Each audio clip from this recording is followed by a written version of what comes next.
पाहत आहात nation Maharashtra Marathi news.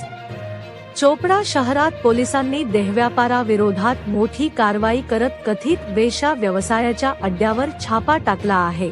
या कारवाईत 5 महिलांची सुटका करण्यात आली असून 11 आरोपींविरुद्ध गुन्हा दाखल करण्यात आला आहे।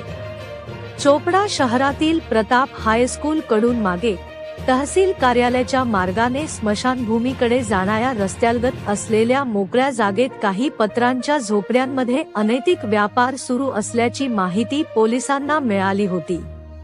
या माहितीच्या आधारे 29 मे रोजी सायंकाळी सुमारे 6:40 चोपडा शहर पोलिसांनी संबंधित ठिकाणी छापा टाकला।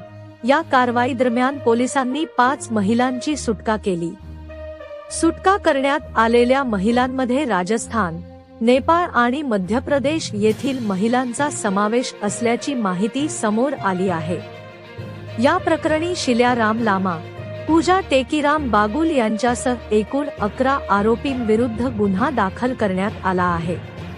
त्यापैकी 2 आरोपींना पोलिसांनी ताब्यात घेतले असून इतर आरोपींचा शोध सुरू आहे।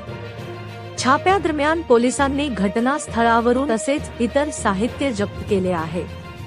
प्राथमिक तपासात आरोपी स्वतःच्या आर्थिक फायद्यासाठी महिलांकडून देहव्यापार करून घेत असल्याचे निष्पन्न झाल्याची माहिती पोलिसांनी दिली आहे।